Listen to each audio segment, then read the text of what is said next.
আমি বেগুনি। আমাকে বেশি খেলে তোর পেটের ভেতরে আমি তেল সুনামি বানাবো, বা তেলে ভাজা আমি তোর পেটে গাছ সৃষ্টি করতে আমি একাই যথেষ্ট। আমারে চিনছুস? পেঁয়াজু আমি। আমরা ডিপ ফ্রাইড গ্যাং, কোলেস্টেরল বস। তোর শরীরে অতিরিক্ত তেল চর্বি আমরাই তৈরি করি। রমজান আইলেই মুড়ির লগে মিলাই আমারে খাইয়া ট্রেন্ডে তাল মিলাস, কিন্তু আমি যে পিওর সুগার বম, বেশি খেলে ডায়াবেটিস হতে পারে। আমি ছোলা, আমাকে অতিরিক্ত তেলে ভেজো না। আমি প্রোটিন আর ফাইবারের রাজা, তোমাকে শক্তি দিব।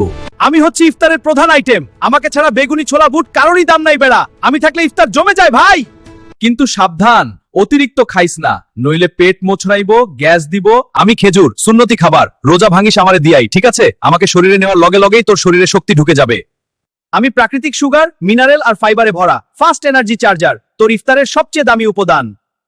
আমি হচ্ছি ইফতারের বস আইটেম, আলুর চপ ভাজা, যা না হইলে মানুষ ইফতার মানে কি বুঝেই না।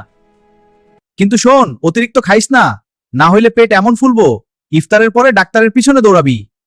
তাই ব্যালেন্স রাখ, সুন্নতি খেজুর খা, আর আমাকে মাঝামাঝি রাখ, কারণ আমি টেস্টি, কিন্তু বেশি হলে আমি বিপদ।